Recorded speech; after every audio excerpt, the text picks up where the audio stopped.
हमारे साथ में अभी प्राध्यापक मुकेश लोहिया, जो राजस्थानी हितकारक मंडल द्वारा आयोजित 2 दिन का परिचय सम्मेलन, इसमें पूरी जो कैंडिडेट्स आए हुए हैं, जो परिचय सम्मेलन में युवक युवती आए हुए हैं, उनको काउंसलिंग और उनके मंत्रणा की जिम्मेदारी लोहिया सर पे थी। लोहिया सर काउंसलिंग में बच्चों को समझाने में, क्योंकि टीचर रहे हुए हर प्रकार के टीनेजर से सर का काम पड़ा किस प्रकार इस टीम को संभालना और हैंडल करना, और उसकी सोच क्या, उसके हिसाब से सामने वाला कैंडिडेट सूट पड़ेगा। ये भी जजमेंट, हालांकि ठीक है सलाह देना नहीं देना उनका, लेकिन जजमेंट ले सकते हैं कि किस प्रकार के दोनों लोग हैं। हम जानना चाहेंगे कि अभी सर दो दिन का अभी परिचय सम्मेलन हुआ है, आज समापन पे है। 2 दिन में आपने बहुत सारे लोगों की काउंसलिंग कराई, पेरेंट्स की काउंसलिंग कराई, पेरेंट्स से मीट हुई होगी। जो 3-4 प्रश्न मैं आपसे पूछ लेता हूँ, उसमें आप जैसे आपको उचित लगे। एक तो ये जो आयोजन है, इसकी आवश्यकता हमको क्यों पड़ रही है? लोगों का कहना है कि हमारे समाज में लड़कियां कम है, लड़कियां दूसरे समाज में शादी करती, उसके पीछे के कारण नहीं कोई, शायद आप भी उसको देख पाओ उसके पीछे के कारण कि ऐसा क्यों होता। और आज जो काउंसलिंग हुई, उसमें किस प्रकार से आपने काउंसलिंग के लोगों से और किस प्रकार उनको अपना प्रेजेंटेशन देना चाहिए अपनी बातें, ताकि एक दूसरे को दोनों अच्छे से समझ सके। आजकल की जो परिस्थिति है, बड़ी भयावह परिस्थिति है। ये भयावह परिस्थिति क्यों है? क्योंकि लोगों के सोच में जो चेंजेस ये 5 साल में आए हैं, ये चेंजेस के लिए ही हमारे को इतना बड़ा आयोजन करना पड़ा। ये आयोजन कोई मेट्रो सिटीज के लड़कों के लिए नहीं था, ये आयोजन था तालुका प्लेसेस या डिस्ट्रिक्ट प्लेसेस के लड़के और लड़कियों के लिए। लोगों की सोच ऐसी बदल गई कि भाई लाइफ अगर है तो वो कारपोरेट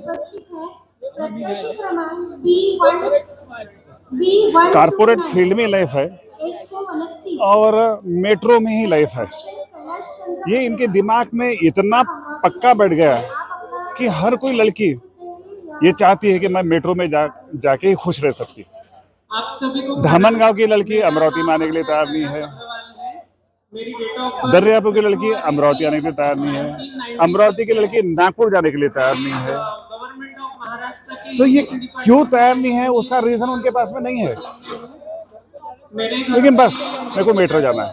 जैसे आज लोगों को सोच के मैं बहुत पढ़ी लिखी हो गई, हाँ, पढ़ी लिखी लड़के छोटे शहर में मैं कुछ कर नहीं सकते मेरे करियर का, क्योंकि आजकल लड़कियां भी करियर ओरिएंटेड हो गई, अपने खुद की आइडेंटिटी बनाने लग गई है।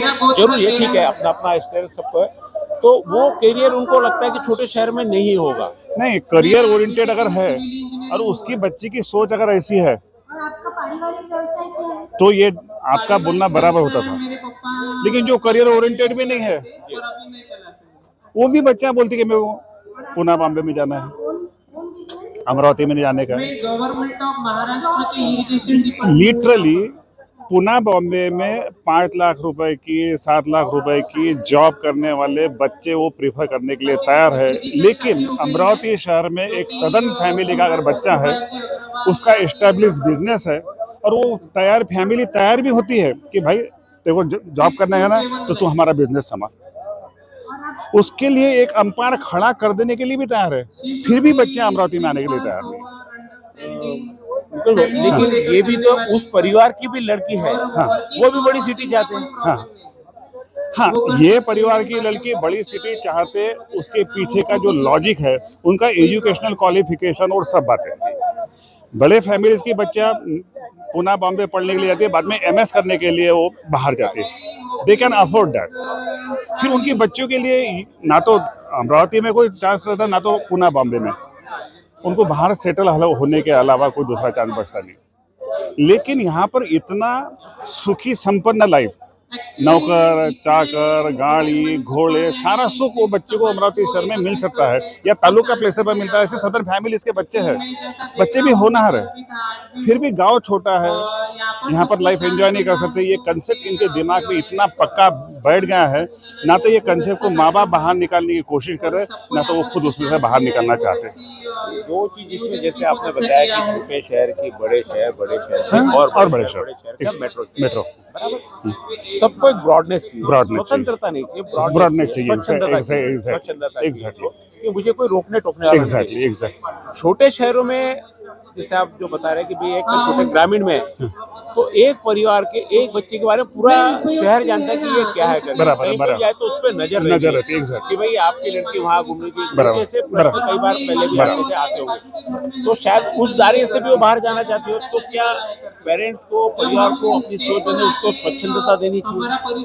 मेरे को लगता है कि ये जो आपका रीजन है वो दुय्यम है। मेरे को ऐसा लगता है कि ये बच्चा फैमिली की जिम्मेदारी लेने के लिए तैयार नहीं है। उनको मालूम है तालुका प्लस पर शादी किया, सदन घर है, अपन खुश रह सकते हैं, मालूम है। लेकिन साथ में फिर मदर फादर की भी जिम्मेदारी आएंगी, सबकी जिम्मेदारी आएंगी। ये जिम्मेदारी अपने को संभालना पड़ेगा। फिर जिम्मेदारी से अगर 8-10 साल इसमें चले गए तो फिर अपन अमरावती में कब शिफ्ट हो गए, ये ढेर सारे सवाल और इमेजिनेशन में वो बच्चे घूमते रहते। मेन तकलीफ ये है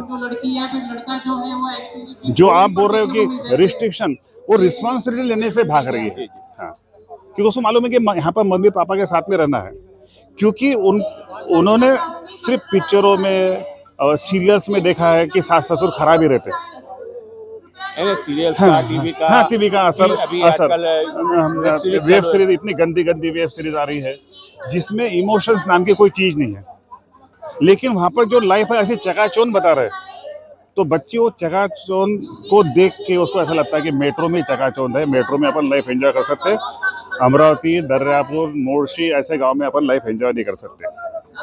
अब मैं उनको सवाल पूछता हूँ कि ठीक है भाई, ये 7 लाख रुपए महीना कमाने वाला लड़का है, ये पुणे में रहता है, क्या आप इसे मिलना चाहोगे? यस। मैं बोला क्यों? Because he is in Pune. बस एक भाई हाँ, 7 लाख। मैं फिर उनको समझाने की कोशिश किया, बोला बेटा इसको 7 लाख का पैकेज है, 3.5 लाख रुपए तो इसके किराए में चले जाएंगे, बचेंगे 3.5 लाख रुपए। हफ्ते में अगर एक पिक्चर भी आप देखेंगे तो कम से कम 1.5 से लेकर 2,000 रुपए खर्चा आता है एक पिक्चर का। 8-10 हजार रुपए बेटा उसमें निकल जाएंगे। बचेगा क्या तुम्हारे पास में? तुम्हारे फ्यूचर जनरेशन के लिए सेविंग क्या है? कभी ये डायरेक्शन से सोचा है आपने? तो उसका जवाब वो नहीं दे, नहीं बस पुणे के अलावा कहाँ जाना नहीं, नहीं बम्बई के अलावा कहाँ जाना नहीं, ये जवाब मिलता है। तो सोच की कमी हो रही।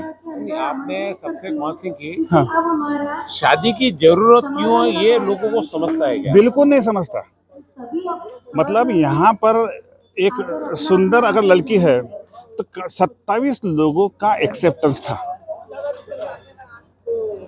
मेरा सब नौजवानों से नम्र निवेदन है, एक सवाल मैं सब नौजवानों से पूछना चाहता हूँ, क्या आप अपने माता को प्रेम करते हो तो क्या वो सुंदर है इसलिए प्रेम करते हो? क्या क्राइटेरिया माँ को प्रेम करने का?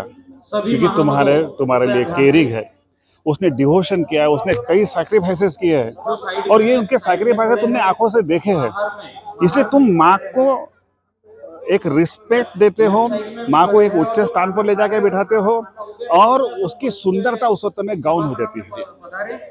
एक मराठी में बड़ी सुंदर कहावत है भाई साहब, पत्नी ही क्षणाची पत्नी असली तरी अनंत कालची ती माता असते। पूरा ध्यान रखना तो है, तुम्हारे को करना। पत्नी ढूंढना नहीं है, तुम्हारे को माँ रूपी लक्ष्मी घर में लाने का है। ये सोच जिस दिन लड़कों में आ जाएंगी उस दिन सुंदरता का कंसेप्ट खत्म हो जाएगा। हर लड़के से मेरा नम्र निवेदन है कि लड़की देखते वक्त में you should have some concrete criteria. मेरा बोलना ऐसा है कि 50% तुम फैमिली बैकग्राउंड को दो, कि भाई संस्कारी घर है क्या, पूजा पाठ वाला घर है क्या, लोगों की विचारधारा कैसी है, अपने घर के विचार, हाँ उनके उनके आचार विचार तुम्हारे से मिलती क्या, ये 50% इसको दो। फिर तुम लड़के के सुंदरता को 10% दो, और 40% दो लड़के के इंटेलिजेंस को। तुम ये लोग भूल जाते हो ये सब बातें करते हो तुम्हें कि भाई फैमिली बैकग्राउंड क्यों देखना चाहिए। तुम्हारे को बच्चे होंगे, आओ जाएंगे नाना के यहाँ पर 8 दिन के लिए बोलो, 10 दिन के लिए बोलो, अगर वो घर संस्कारी है तुम्हारे आने वाले जनरेशन को अच्छे संस्कार मिलेंगे। अगर वो संस्कारी घर नहीं है, तो बच्चे कितने भी सुंदर रहे, तो आई थिंक मैरिज जो एक संस्था है वो संस्था सक्सेसफुल नहीं होगी। मेरा ठाम बोलना है कि बच्ची ऐसी ढूंढो जो तुम्हारे फीलिंग्स को केयर करे, तुम्हारे को समझ सके, आपके माँ बाप के फीलिंग्स को समझ सके, और तुम्हारे घर में जो आने वाली संतान है तुम्हारी, उसको सुसंस्कृत करे, उसको इतने अच्छे संस्कार दे ताकि नेक्स्ट जनरेशन तुम्हारी अच्छी निकले। ये सोच के साथ में आपको लड़की देखने जाना है, ना कि सिर्फ सुंदरता देख के आपको शादी करने का है। ये तो हो गया सर, जैसे अपने यहाँ परिचय सम्मेलन के आयोजित समस्त राजस्थान अपनी अपेक्षा है कि लोग आपस में मिलजुल के अरेंज मैरिज कर लें, लेकिन मैक्सिमम हम देख रहे हैं कि आज जो शहर से बाहर, जो भी अपने घर से बाहर है, उसमें से 50-60% लोग अपने पसंद की लड़की, अपने पसंद का लड़का, फिर उसमें जाति, धर्म, संस्कार, शादी की व्यवस्था, ये कुछ मायना नहीं रखता। जैसे आपने बताया कि जो पहली नजर में जो अच्छी लगे वो अपने साथ में, तो उन लोगों ने भी, क्योंकि प्रेम किसी को ये सारी चीजें देखकर नहीं करता, ऐसा बताया जाता है, बराबर, वो पता नहीं बराबर, तो संबंध तो उन लोगों के कारण भी सारे बिगड़ते चले जाए, क्योंकि अपने पसंद की लड़की के भी संबंध निभा पाए। क्योंकि आखिरी बात की आपने बोला कि पत्नी ये क्षणिक पत्नी है, बाकी जिंदगी भर की माता है। जो लव मैरिज करके आती है वो अभाव नहीं देख सकती, अरेंज मैरिज करने वाली पे कहीं ना कहीं किसी प्रकार का समाज का, इसका उनका क्षणिक हो, टेम्पररी हो, थोड़ा सा नहीं रहता कि प्रभाव रहता है, लोग क्या बोलेंगे, एक जो आता है प्रभाव रहता है, वो लव मैरिज में सारी चीजें खत्म हो जाती है। बराबर, तो लोगों का आकर्षण इसके कारण भी लव मैरिज की तरफ ज्यादा जाता है। साथ में पढ़ना, साथ में जॉब करना, साथ में घूमना फिरना, इससे रहते साथ में रहते, उनको लगता है कि मैंने 2 साल 3 साल में लड़की को सारा समझ लिया। बराबर, ऐसा नहीं है कि सब लव मैरिज सक्सेस नहीं होते भी, 10-20% बिगड़ते होंगे, तो अरेंज किए हुए मैरिज भी बिगड़ते हैं। ऐसा हम ये दावा नहीं कर सकते कि लव मैरिज वाले के ही घटस्फोट होंगे, तलाक होंगे, अरेंज करने वाले के नहीं होंगे। सही बात। तो क्या यानी देखने के समय परिवार वालों का, लड़के का, लड़की का क्या सोच होना चाहिए, ताकि हमारा सब इन चीजों के पीछे है कि जो परिवार बिखर रहे हैं, रिश्ते बिखर रहे हैं, जो तलाक ज्यादा हो रहे हैं, उन चीजों को रोकना। भले हमने आज उसके माध्यम से परिचय, यूट्यूब के माध्यम से एक नई सोच रखी, लेकिन कहीं ना कहीं हमारी सोच है कि परिवार टिकना चाहिए। बराबर, तो उसके लिए इसके साथ में हमें, मुझे लगता है कि पेरेंट्स को, लड़कों को, सबको, और लड़कियों को, सबको एक खुद के अंदर नई सोच निर्माण करना पड़े। तो आप क्या संदेश देंगे उनको? नहीं, मेरे को तो ऐसा लगता है पहले पेरेंट्स ने अपने बच्चे को ब्रॉटअप करते वक्त में इमोशनली ब्रॉटअप करना चाहिए। सारी तकलीफ है कि रिलेशनशिप में से इमोशंस गायब होते जा रहे हैं, अटैचमेंट कम होते जा रहा है। लोगों का समझ में आ रहा है ऐसा कि भाई इसको पैसे दे दिया, अच्छे ड्रेसेस लेके दे दिया, स्कूटी लेके दे दिया, अच्छे कॉलेज में एडमिशन दे दिया, मैंने मेरे बच्चों को अच्छा डेवलप किया। What about emotional bond? तुम्हारी बच्ची इमोशनली तुम्हारे से कितनी अटैच है, ये कभी उसका विचार किया? कभी बैठ के आपने बच्चे से बात किया? कभी बच्ची बीमार बैठी है तो तुम कभी बच्ची के बेड पर जाके बैठे, बेटा देखो क्या तकलीफ है? तुम तो दुकान से फ़ोन कर देते, हाँ तबीयत नहीं है ठीक, हॉस्पिटल में लेके जाना, वो डॉक्टर साहब से हमारी बात होगी। तो ये जो बर्ताव पेरेंट्स का, वो बच्चे बचपने से जो देखते आए पेरेंट्स का बर्ताव, तो थोड़ी सी इमोशनली वो अंदर के अंदर बच्चा डिटैच होते चले जाता है।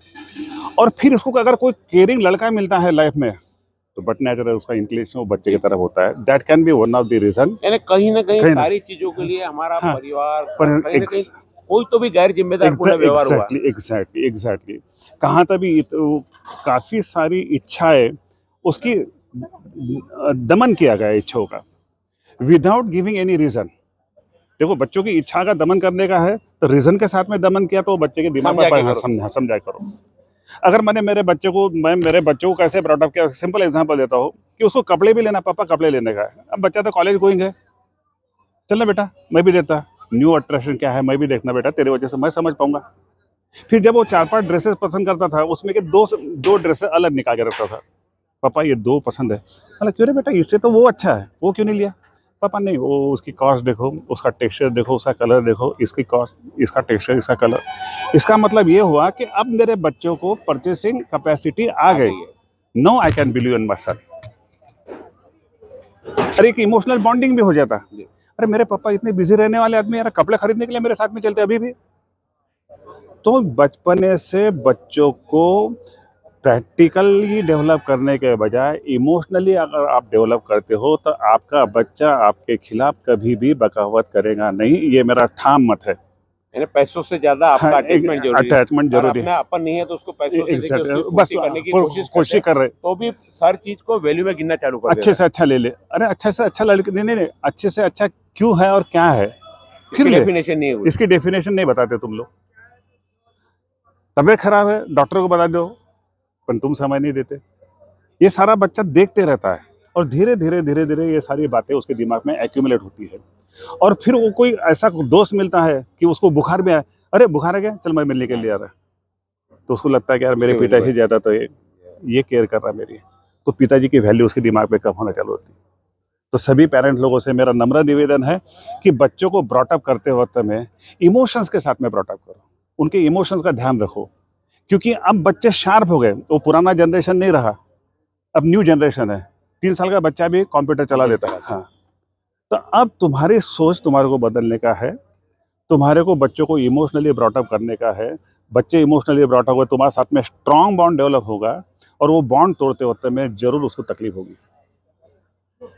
मैं मेरे बच्चों को कॉलेजेस में डाला, बम्बई में एक मेरा बच्चा पढ़ा, एक बच्चा मेरा पिलानी में पढ़ा। उनको सिर्फ मैं इमोशनली क्वेश्चन पूछता था, बेटा तबियत का ध्यान रखता, तुम पढ़ाई करते मेरे को पता है। मैंने कब पढ़ाई का कभी नहीं पूछा। अगर मैं पढ़ाई का पूछ लूँ तो इसका मतलब मेरा बच्चों पर फेथ नहीं है। वो बच्चे बात समझते थे। फिर मैं वो धीरे से पूछ लेते, पापा कितना परसेंट लगता आपको? मैंने बेटा 60-65 मिल गया, आई एम हैप्पी। वो 67-68% लेके आते थे। This is how indirectly emotion works. तुम्हारी डांट उसको 68% पर नहीं लेके जाती, तुम्हारे इमोशनल डेवलपमेंट जो है, इमोशनल बिहेवियर के साथ में, वो तुम्हारे को 68% पर लेके जाता है। लाइफ पार्टनर कैसा ढूंढना चाहिए तुम्हारी लड़की, और उसको पूछो कि भाई तो चलो ठीक है, तो वो मेट्रो में देने के लिए तैयार है, have you seen the life of metro? एक सवाल तो पूछो तुम्हारे बच्चे को। अगर तुम्हारी बच्ची बम्बई में गई, उसका ऑफिस रहता है वहाँ पर से 25 किलोमीटर पर, सुबह के 3 घंटे उसके जाते ट्रेन में, आते वक्त के 3 घंटे ट्रेन में जाते, 7 घंटे ऑफिस में जाते, 11 घंटा तो पत्नी से दूर ही रहता, तो मैरिड लाइफ का मतलब क्या बाकी रहता? कम से कम डिस्ट्रिक्ट प्लेसेस पर, तालुका प्लेसेस पर 24 घंटे तुम्हारा पार्टनर तुम्हारे साथ में रहता है। 10 मिनट में कहीं पे हाँ भाग हाँ, जाए। You can share your feeling any time anywhere. 10 minute में वो भाग के आ सकता। यहाँ पर नौकर चाकर सब रख सकते।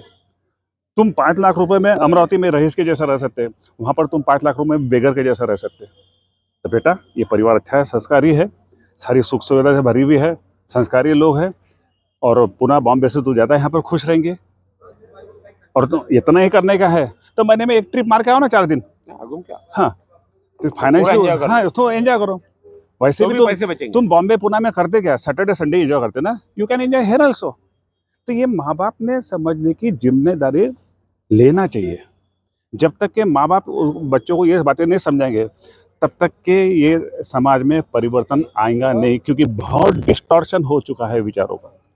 अभी यहाँ मुझे एक्चुअली यूँ समझ लो कि मेरे को खुद को फीलिंग ये होने लगी कि अपन आदमी है या robot, without emotion we are living. कोई इमोशन बचे नहीं। पड़ोस में कोई तकलीफ होती है तो देखते रहते सिर्फ, जाके पूछने का हिम्मत तुम्हारे पास में नहीं है। अटैचमेंट का मतलब चल जा रहा है। घर से एग्जैक्टली, भी, घर पड़ोस से, समाज सबसे से सबसे सबसे। और फिर ऐसे आदमी एकलकोंडा होते जा हाँ, रहा है। एकलकोंडा होते जा रहा है, और ये इसका परिणाम होगा आगे चल के, डिप्रेशन में जाएंगे बच्चे, जा रहे हैं सर अभी। और जा रहे भी, बहुत जा रहे हैं। बहुत जा रहे हैं। डिप्रेशन अभी सहन नहीं होता। बराबर है। क्योंकि बचपन से हर चीज उपलब्ध होती है, ये बराबर। अभाव कभी देखा नहीं उन्होंने। थोड़ा सा भी फेल्योर आया कि वो डिप्रेशन में चले जाता है। अभी एक बहुत सारे मतलब cases एक बात तो साहब मेरे समझ में है, कुछ पेरेंट्स लोगों ने एक सवाल पूछा कि भाई ये बच्चे के माँ बाप इसके साथ में रहेंगे क्या? So shocking. मैंने उनको सवाल पूछा, बच्चे को सवाल पूछा, मतलब बेटा अभी तू तेरे माँ बाप से अलग रह सकती? मैं क्यों मेरे माँ बाप से अलग रहूं? मतलब हाउ डू यू एक्सपेक्ट कि जो लड़का तुमसे शादी करने जा रहा है वो उसके माँ बाप से अलग रहेगा? तो जैसा पहले आपने बताया हाँ, कि जिम्मेदारी नहीं हाँ लेना चाहते हो। लेना चाहते हैं। ऑन दी कॉन्ट्री मैं आपको बोलता हूँ, हाथ जोड़ के तुम नम्र निवेदन है कि अगर तुम मियाँ बीवी अकेले रहेंगे ना, जब तुम्हारी तबीयत खराब होगी ना, तुम्हारा हस्बैंड रहेगा ऑफिस में, तुम कैसे हो बेटा, तेरे लिए चाय बना दूं क्या बेटा, ये कर दूं क्या, वो कर दूं क्या, ये पूछने वाला अगर कोई घर में नहीं है तो तुम्हारी को कंडीशन सफलता भी मिले, सेलिब्रेट करने वाला नहीं है तो क्या काम की सफलता भी आप। क्या काम की सफलता। और माँ बाप कितने दिन के लिए बचे हैं ये तो देखो, उनका 75% लाइफ वो बच्चे के डेवलपमेंट के लिए किया, और बचे हुआ 10% लाइफ तुम उनसे अलग करते हो। तो आज जो तुम उनके साथ में कर रहे हो, तुम्हारे बच्चे वो तुम्हारे साथ में कर सकते हैं, क्योंकि इमोशनल बॉन्ड तोड़ते जा रहे हैं आप। तो ये इमोशनल बॉन्ड बनाने की कोशिश करो। अगर इमोशनल बॉन्ड फैमिलीज के में बनते चले गए, पति पत्नी के बीच में बनते चले गए, ससुराल पक्ष वाले और मायके वालों में बनते चले गए, तो सुखी संपन्न विवाह आज भी संभव होने की 100% संभावना है, लेकिन सोच बदलना पड़ेगा। सोच बदलना पड़ेगा। भाई इसी के साथ में मैं मेरे 2 शब्द समाप्त करता हूँ। अभी थे हमारे साथ में मुकेश लोहिया सर ने ये परिचय सम्मेलन तो लिया है, यहाँ पर एक सोच दी है कि हम आपस में राजस्थानी समाज का बेटी व्यवहार भी करेंगे, लेकिन उसके पीछे के जो कारण कि आज समाज क्या सोचता है, लड़के क्या सोचते हैं, पेरेंट क्या सोचता है, एक प्रकार की रिसर्च, ये आज का हमारा राजस्थानी समाज किस ओर जा रहा है, क्यों दूसरे समाज के तरफ लोग आकर्षित होते हैं, उसको भी सर ने क्लियर किया। क्यों अपने समाज में शादी नहीं करना चाहते, क्यों लड़कियां दूसरे समाज में आती, क्यों कई पेरेंट्स भी अपने समाज की रूढ़ियों को देखते हुए अपने समाज से बाहर लड़की देने के लिए तैयार हो जाते हैं। ये सारी सोच की भी एक रिसर्च थी, और उसमें क्या सोल्यूशन हो सकता है, सर ने बताया कि किस प्रकार आप अपने बच्चों को और बच्चे अपने माँ बाप को समझे, दोनों को एक दूसरे को समझना है। पूरी जिम्मेदारी माँ बाप की नहीं कि माँ बाप अकेले ही समझे, बच्चों को भी साथ में समझना है कि जो माँ बाप आपके लिए कर रहे हैं, सोच रहे हैं, आपके विचारों के साथ में चल रहे। जैसे सर ने एक उदाहरण देके बताया कि भाई चलो शर्ट खरीदने तो मैं सोच उसकी है, लेकिन कहीं ना कहीं रिस्पेक्ट साथ में पेरेंट्स का आ जाता है। पेरेंट्स उसके साथ में जाके उसके साथ में सोच करके उसको लगता है कि मेरी बात सुनी जाती है, मेरी बात समझी जाती है, फिर आप भले 4 बात उसकी समझ के 2 बात अपनी मनवा लो, तो ये बहुत आसान तरीका है, क्योंकि हमको रिश्तों को निभाने के लिए सारी की सारी चीजों का प्रयोजन है। हमारे यहाँ कहीं पे भी उद्देश्य लोगों के संबंध जुड़ाना, लोगों के संबंध हो जाए, उसके यहाँ 40 साल का हो गया, उसका हो जाए, ये कहीं कोई अपेक्षा नहीं थी। समाज की सोच क्या है, समाज किस दिशा में सोच रहा है, इसके पीछे ये भी हमको देखना था। वही इस माध्यम से सर ने आज बताया कि यदि थोड़ी समाज भी अपने सोच में परिवर्तन करो, अपने समाज में करो, आप राजस्थानी समाज में करो, दूसरे भी समाज में जाके आपको निभाना तो है, क्योंकि निभाने की जिम्मेदारी आखिरी में लड़के और लड़की पे आती है। माँ बाप कब तक साथ में रहेंगे, तो बदलना आपको भी है, पेरेंट्स को भी, क्योंकि सोच के साथ में सब पूरा आप कोशिश करोगे पूरे मेरे माँ बाप बदल जाए, जैसा हम बोले वैसा करें, तो ये भी होना नहीं है। बच्चे भी अभी बच्चों के हिसाब से, ये हमारी जो पीढ़ी, हमारे ठीक है, हमारे ऊपर की जो पीढ़ी थी सर के मेरे ऊपर की, जो आज हमारे सामने मौजूद है, हम बीच के एक सेतु के रूप में, जो नीचे की पीढ़ी को भी समझना है हमको और ऊपर की पीढ़ी को भी समझना है। हमने पिताजी के चाटे भी खाए हुए, मास्टर की मार भी खाई हुई है, आज के नीचे की पीढ़ी को यदि कोई डांटता है तो हम लड़ने के लिए तैयार हो जाते हैं। ये हमारी पीढ़ी है। तो इन सब चीज़ों में हम नहीं जा रहे कि रूढ़िवादी में आप जाइए, आप संस्कार तो खैर रूढ़िवादी नहीं होते, हर घर के अपने अपने होते, मानना भी चाहिए। कुल मिला के सारा जीवन सुखमय कैसा हो, उसके लिए सारे प्रयोजन है। भावनात्मक लगाव बहुत ज्यादा जरूरी है, अटैचमेंट बहुत जरूरी है, पारिवारिक अटैचमेंट जरूरी है। यदि आप बाहर भी पढ़ने जाते हो तो परिवार के साथ में आपका अटैचमेंट जरूरी है। बिना अटैचमेंट के आप अपनी पत्नी के साथ, अपने पति के साथ भी यदि अटैचमेंट की आदत नहीं रही तो नहीं रह पाएंगे। यही उद्देश्य से आज लोहिया सर ने पूरी काउंसलिंग के माध्यम से एक रिसर्च की है, और रिसर्च हमने आपके पास में रखी है। आशा है निश्चित रूप से कुछ न कुछ आपके इसमें काम की, आपके भी काम की बात होगी, क्योंकि आपके भी पेरेंट हो और आपके भी घर में बेटी बेटी है, आपके घर में अड़ोस पड़ोस में, तो जो भी थोड़ी भी यदि हम इस माध्यम से समझाने में हम सफल हो गए तो निश्चित हमारा प्रयास सफल होगा। नमस्कार।